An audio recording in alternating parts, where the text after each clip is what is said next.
Allahabad high court में 2024 की ज़बरदस्त वैकेंसी आ गई है for various group C and group D post. आज इस वीडियो में हम डिटेल में बात करेंगे regarding your eligibility, your qualification, your exam pattern, syllabus, आपकी सैलरी, आपकी posting, promotion, job profile and lot many things.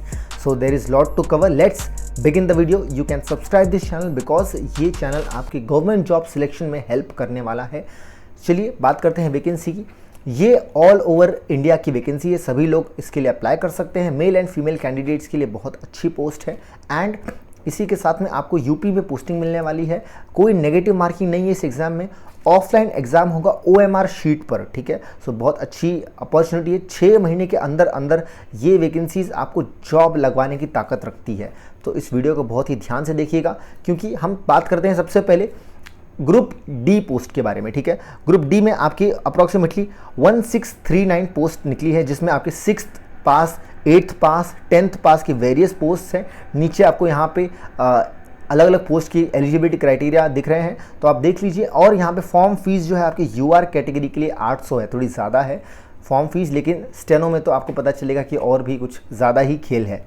Group C post जो है आपकी, जैसे जिसमें स्टेनोग्राफर्स हैं, जिसमें आपकी इंग्लिश स्टेनो के लिए 66 पोस्ट निकली है, हिंदी स्टेनो के लिए 517 पोस्ट निकली है, ठीक है। Junior assistant, paid apprentice, drivers, ये सभी आपकी पोस्ट हैं। ओवरऑल सभी पोस्ट के लिए आपकी 18 से लेकर 40 ईयर्स तक एज लिमिट क्राइटेरिया है।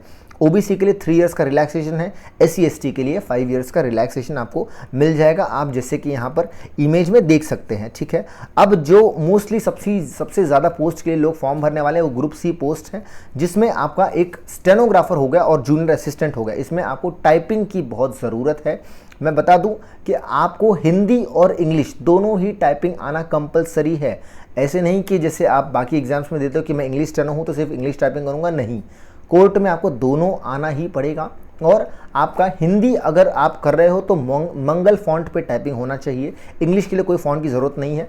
हिंदी के लिए आपकी टाइपिंग स्पीड 25 वर्ड पर मिनट के आसपास रहेगी और इंग्लिश के लिए आपकी 30 वर्ड पर मिनट के आसपास टाइपिंग होगी। जनरल मैटर आता है, बहुत हाई लेवल नहीं होता है। ऐसा नहीं कि यहाँ पे बहुत आपको कॉमा, फुल स्टॉप, पंक्चुएशन के साथ में लीगल मैटर दे दिया, नहीं।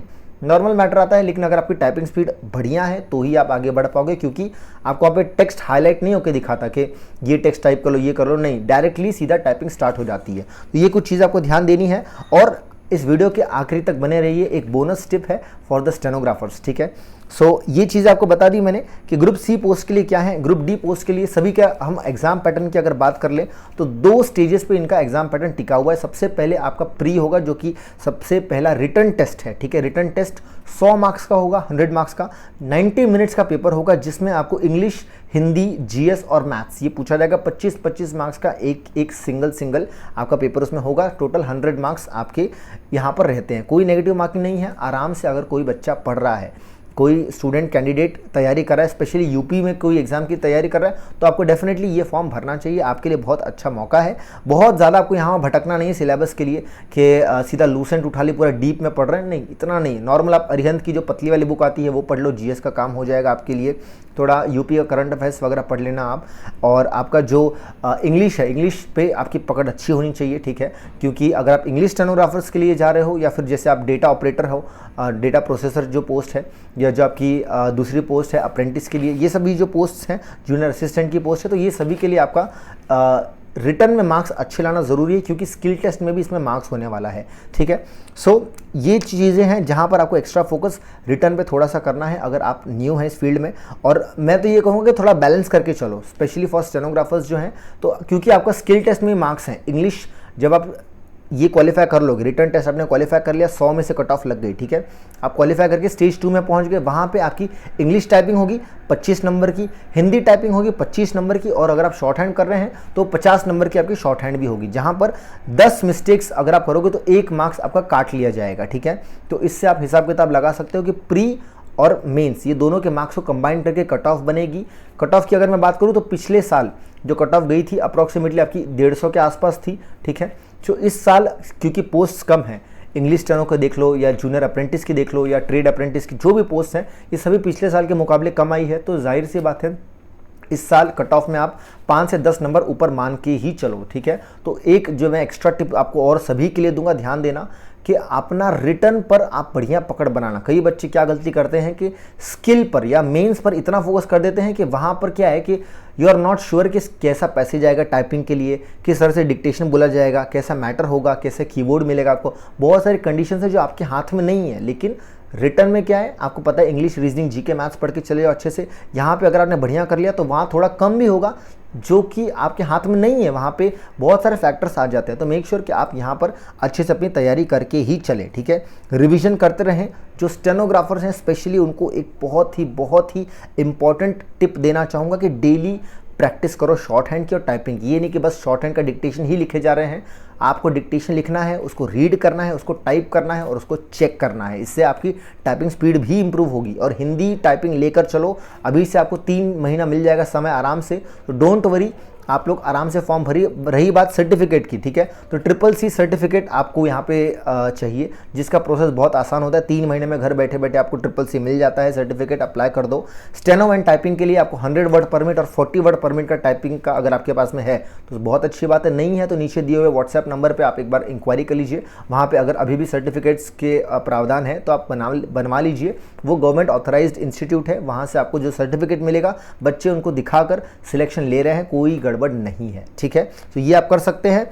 आपके मैंने एग्जाम पैटर्न की बात कर दी कि प्री में क्या आएगा, मेंस में क्या आएगा, किस तरह से आपके दोनों के मार्क्स कंबाइन करके कट ऑफ आपकी लगने वाली है, ठीक है। डिक्टेशन और टाइपिंग जो ऑलरेडी प्रिपेयर कर रहे हो, स्टेनोग्राफर्स हो या जो ऑलरेडी एग्जाम्स की प्रिपरेशन कर रहे हो, आप ही लोग का सिलेक्शन होगा, ठीक है। क्योंकि बहुत अलग हट के पैटर्न नहीं है, जो बाकी एग्जाम्स में होता आया है वैसा ही पैटर्न है। बस बात यह है कि आपको वहाँ पर जाना पड़ेगा, शांत मन से करना पड़ेगा। और वो कैसे होगा, अगर आपने पहले ही किया हुआ है, पहले आपने एग्जाम्स दी हुई है, बहुत सारी टाइपिंग किया है, डिक्टेशंस किया, तो आप एग्जाम हॉल में शांति से अच्छे से इसको प्रिपेयर कर लोगे, ठीक है। और जैसे मैंने कट ऑफ बता दिया, सैलरी की बात कर लेते हैं।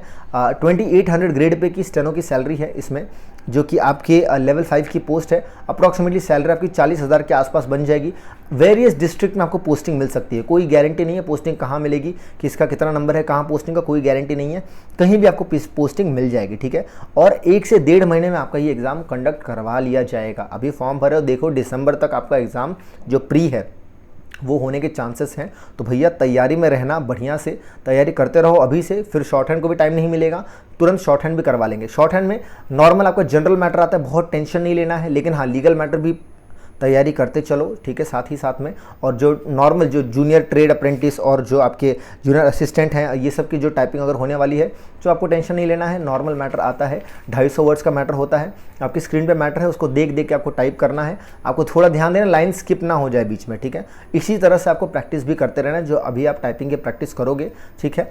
सो जब आप ये इन कुछ बातों का ध्यान रखोगे सो आपका सिलेक्शन 100% कन्फर्म है, क्योंकि आप अच्छे से परफॉर्म कर रहे हो, आप प्रैक्टिस करते चल रहे हो। कोई बहुत डिफिकल्ट एग्जाम नहीं है, ठीक है। अगर कोई किसी ने आसान बढ़िया से तैयारी की, बढ़िया से मॉक टेस्ट वगैरह लगाए और अच्छे से शॉर्ट हैंड प्रिपरेशन किया और अपनी टाइपिंग पे ध्यान दी तो सब कुछ हो जाएगा। प्री निकालो, मेंस निकालो, कट ऑफ साथ में कंबाइन होके एक बढ़िया सी जॉब आपके हाथ में 6 महीने में रहने वाली है, ठीक है। सो कितने लोग इस वैकेंसीज के प्रिपेयर करने वाले हो, मेक श्योर कि आप लोग इस वीडियो के कमेंट सेक्शन में ज़रूर बताइए। फाइनली एक मेरी extra bonus tip for my all beloved stenographers जो इस चैनल पे आए हैं, आप लोग एक चीज़ ध्यान दीजिए कि आने वाले टाइम में बहुत सारी वैकेंसीज आने वाली है, रेलवेज़ की, FCI की, EPFO की, और बहुत सारे कोर्ट में वैकेंसी आएगी। तो सबसे बेस्ट चीज़ ये है कि आप अपने सारे सर्टिफिकेट्स तैयार रखो, नॉट जस्ट स्टेनोग्राफर्स, बाकी लोग भी जो भी हो, अपना टाइपिंग का सर्टिफिकेट रेडी रखो, शॉर्ट हैंड का सर्टिफिकेट रेडी रखो, OBC, EWS, SC ST जो भी सर्टिफिकेट्स है सब कुछ तैयार रखो, ताकि आपको एंड में भागना ना पड़े, टेंशन ना लेना पड़े।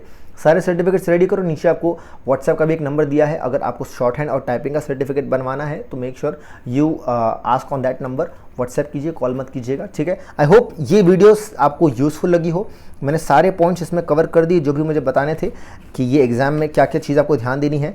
एंड कट ऑफ प्रमोशंस की जो बात करते हैं वो आपके जैसे पोस्टिंग होगी, पोस्टिंग होने के अगर आपके डिस्ट्रिक्ट में जहाँ पे भी आप पोस्टेड है वहाँ पर थोड़ी बहुत पोस्ट अवेलेबल है तो आपको प्रमोट कर दिया जाए। कोई प्रमोशन का एग्ज़ाम नहीं होता है, आपको 2800 से आपको और ग्रेड बढ़ा दिए देंगे और आपकी सैलरी भी इस तरह से बढ़ जाएगी, ठीक है। जॉब प्रोफाइल में कोई टेंशन नहीं लेना, बहुत ऐसा नहीं होता कि बहुत हेक्टिक शेड्यूल है, सुबह 10 बजे जा रहे हो रात को 8-8 बजे तक घर ही नहीं आ रहा, ऐसा नहीं होता है। रेयरली कहीं कहीं एक्सेप्शन है, लेकिन मोस्टली सब जगह पे काम सही होता है। जिस भी ऑफिसर के साथ आप हो, ठीक है, जहाँ भी आप पोस्टिंग जिसको मिली है आपके साथ में, प्रिसाइडिंग ऑफिसर जो है उस पर डिपेंड करता है, बाकी काम इज प्रीटी मैनेजेबल, ठीक है। चलिए मिलता हूँ मैं आपसे अगली वीडियो में। Bye bye everyone, take care.